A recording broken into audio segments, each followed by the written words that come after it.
우리는 핵을 없애는 방법을 강구를 해야 돼요. 할 수 있습니다.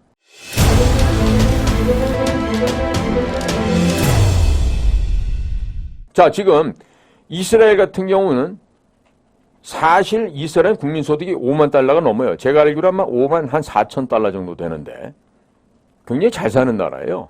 과학기술 전 세계 최고죠. 특허 전 세계 최고입니다. 자, 거기다가 군대 굉장히 현대화된 고급진 장비들을 갖고 있습니다. 장갑차, 탱크, 자주포 할 것 없이 거기다가 이스라엘의 공군력 또한 대단히 막강합니다. 그리고 또한 그 하이파 앞에 있는 지중해 연안에서 가스전이 발견되었고 또 골란고원에서는 석유 유전이 발견되었는데 그 규모가 미국이 보유하고 있는 매장량만큼 많다는 거 아니겠어요? 그러니까 어떻게 보면 에너지 강국이기도 합니다. 자, 그러한 이스라엘인데 지금 보면은 딱 보면은요 사람이 눈이 두 개잖아요. 근데 다들 자기가 갖고 있는 종교나 가치관 때문에요 한쪽만 봐요. 자, 한쪽에서는요 이 팔레스타인의 하마스가 아주 비인간적인 저열한 테러, 폭거를 감행했다고 막 혈압을 올리고 있습니다. 자, 그런데 또 한쪽에서는요 이스라엘이 벌써 언제부터 장벽을 치고 철조망을 치고 우리를 이 수용소 깜빵처럼 해서 괴롭혀왔고 이러면서 또 볼멘 소리를 해요. 그런데 심지어 이런 얘기까지 합니다. 1948년 5월 14일 날 이스라엘이 유엔에 승인해서 건국될 당시 분명히 영국이 주도가 돼서 그 일을 시작했습니다마는 물었어요. 근데 팔레스타인 쪽에서는 2개 국가를 갖다가 병립하자는 안건에서 팔레스타인이 거부를 했어요. 반대를 했다고. 근데 이스라엘은 그래도 좋아요. 그렇게 합시다. 그렇게 갔죠. 그래서 지금도 보면요. 북에서 남으로 내려가는 그 요단강. 거기 보면은 웨스트뱅크라 그래가지고 서안지구가 있고 그 다음에 지금 사고가 난 가자지구가 있어요. 그 웨스트뱅크나 가자지구는 거의 대부분이 누가 삽니까? 유태인들은 없고 팔레스타인들만 삽니다. 그리고 그 중간에 있는 지역에 구예루살렘이 그 웨스트뱅크 서안하고 아주 밀접하게 물려있죠. 자, 그러니까 그런 상황에서 지금 이스라엘 같은 경우는요 사실 하마스가 대항할래 대항할 수가 없는 정도의 게임이에요. 만약에 지금 이스라엘이 결정을 하고 지상전 한다 그러면 그야말로 대량 학살이 진행될 거로 저는 예상하고 있어요. 그런데 이스라엘이 과연 여기서 인질 몇 명 풀어준다고 전쟁을 그칠 거라고 생각하면 그건 큰 오산이죠. 자, 그래서 그러한 식의 위험한 일들이 한반도에서도 벌어질 수 있다는 것이죠. 자, 그것은 특별한 일이 아니라 바로 한반도에서 전쟁을 의미할 수 있겠고요. 또 한 가지는 중국 공산당이 지금 내부적으로 워낙에 지금 힘든 상황이 되다 보니까 전쟁을 일으켜서 국민의 시선을 밖으로 돌리게 하기 위해서 대만을 침공할 수도 있습니다. 자, 그런데 여기서 이제 더 간교한 전략이 나오죠. Cognitive Warfare. 소위 인지전이라는 걸 지금 하고 있어요. 그래서 방어전을 펼치는데요.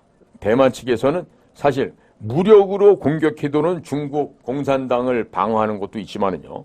이 머리가 썩어나지 않도록 심리적으로 방어할 수 있는 그 역할을 대만에서도 방어를 해야 됩니다. 자, 그런데 대만을 치는 척하면서 북한을 쳐버릴 수도 있어요. 왜? 지금 블라디보스톡 지역에 러시아의 연해주 지방에 지금 블라디보스톡 항을 쓸 수 있게끔 지금 중국이 상당 기간을 지금 허락을 받았죠. 그런데 사실 중국이 필요로 하고 좋아하는 건요. 우리가 갖고 있는 원산항, 그 다음에 함흥 혹은 청진, 이러한 동해안변에 있는 항구를 중국 땅으로 하고 싶어요. 그렇게 되면은 태평양으로 바로 진출할 수 있습니다. 그리고 일본도 억압하고 대한민국도 위협하고 협박할 수가 있게 됩니다. 자, 그런데 중국이 과연 어떠한 급변 사태가 일어났을 때 평양을 먹으려고 할까요, 안 할까요? 제가 볼 때는 100%가 아니라 1000% 평양을 집어삼키려고 할 것입니다. 아마 6.25 전쟁 당시 북쪽을 중국령으로 하지 못한 것에 대한 그 아쉬움을 무지하게 많이 갖고 있을 것이라 그렇게 생각하고 있어요. 자, 그러니까 지금 이 중국의 변수가 꽤나 적지 않죠. 그렇기 때문에 지금 우리는 무슨 이 선거 같은 것 때문에 막 이렇게 열받아 하시고 막 이렇게 자기의 본업도 진짜 잊어버리시고 막 그리고 그러는 경우도 있는데요. 지금 우리가 지금 닥치고 있는 국제적인 상황 보면요. 조선시대 말기에 대한제국 시대와 비슷한 상황을 우리가 볼 수 있어요. 그러니까 정신 바짝 차려야 돼요. 정신 바짝 차려야 되고, 그리고 지금 정치하시는 분들은 수준이 안 되니까 그 정치하는 그런 쓰레기들한테 우리가 뭘 기대하지 마시고, 그리고 각자가 강건해지셔야 됩니다. 예?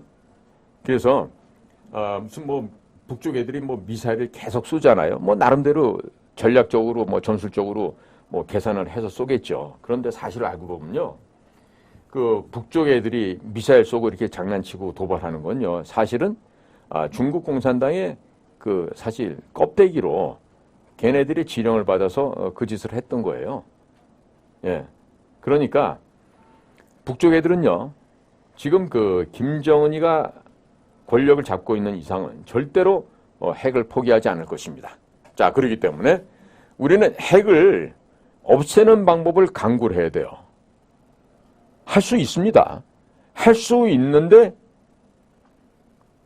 그 일을 해야 될 곳에서 안 하고 있죠.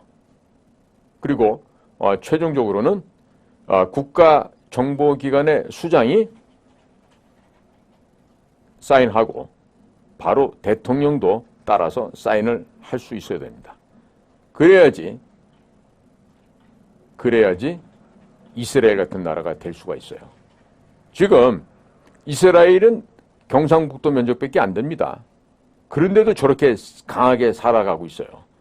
우리는 이스라엘보다도 커요, 덩치가.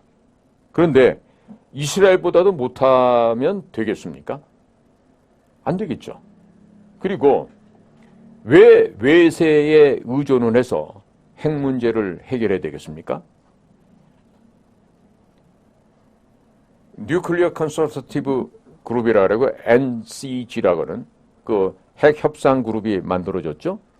그런데 거기서 한미 간에 앉아갖고 회의한다고 핵 없어집니까? 들어가야 돼요. 어디로? 북쪽절 들어가야죠. 그리고 어떻게 되죠? 없애버리죠. 그걸 안 하면서 맨날 북쪽에서 뭐 발사하고 나면은 뭐 국가안보회의 소집해가지고 성명서 발표해. 그까짓 거 성명서 발표해가지고 북한 핵이 없어집니까? 절대로 안 되죠. 자, 그런데 지금 봤더니 제가 모두에서 성관이 얘기도 드렸습니다만은 지금 곳곳이 좀 뚫려 있죠? 곳곳이 뚫려 있어요? 그럼 이거 어떻게 됩니까? 막아내야 되는 거 아닙니까? 청산해야 되는 거 아니겠습니까? 그까지 저 금배지 달겠다고 날뛰는 저는 쓰레기들, 걔네들 한 번 더 금배지 달아주려고 국민들께서 이렇게 우왕좌왕해서 되겠습니까? 전 차라리요, 국민들께서 국회를 없애버리자는 그 운동을 좀 해주셨으면 좋겠어요. 국회를 없애버리자. 일 안 하잖아요. 먹고 마시고 놀고 자고, 먹고 마시고 놀고 자고, 일주일이 모자라요. 저런 것들한테 왜 국민의 혈세로 몇백억씩, 몇천억씩 왜 주죠? 선거 끝나고 나면 저런 것들한테 왜 보존해 주죠? 국민들은 병신들입니까? 허리 부러지게 열심히 일해서 부가가치세 내고, 재산세 내고, 토지세 내고, 종부세 내고, 담배 사 피우고 술 마시면서 거기 간접세 또 내고, 기름 넣으면서 가스 쓰면서 돈 또 이중과세 또 내고, 이렇게 정말로 악랄할 정도로 착취당하고 약탈을 당하면서 그것도 모자라서 국회 쓰레기 저 양아치 건달들한테 먹고 마시고 놀고 잘하고 또 돈을 줘요. 왜 그래야 됩니까 도대체가? 네? 도대체가 왜 국민 여러분들이 저 쓰레기만도 못하는 것들한테 왜 돈을 주셔야 되죠? 한번 정당한 이유 있으면 한번 말씀을 좀 해줘 보십시오. 저 이해해 주면 가게요. 자, 그래서 나라의 품격을 세워야 적들이 감히 우리를 갖다가 쉽게 못 보는 거예요. 제가 얘기하잖아요. 황장엽 씨가 저한테 해준 얘기. 북쪽 애들이 대화의 장에 나오기 위해서는요. 그야말로 무시무지한 무력 앞에 공포를 느끼고 두려움을 느끼면서 오줌을 질금질금 싸가면서 까불었다가는 죽을 수밖에 없다는 걸 깨달았을 때, 그럴 때 나와가지고 대화의 장으로 나온다고. 그 황장엽 씨 살아서 제가 처음 만나서 들었던 얘기예요. 그리고 간첩들 남한에 어마어마하게 내려와 있다는 얘기도 하셨죠. 그런데 그때 저는 현장에서 만났지만 황 선생님이 들어와서 당시 차장 이병기, 그 다음에 안기부장 권영애, 그 두 분들한테 한 얘기가 있을 거예요. 근데 이 양반들 지금 얘기 안 하고 있죠, 지금. 그렇죠?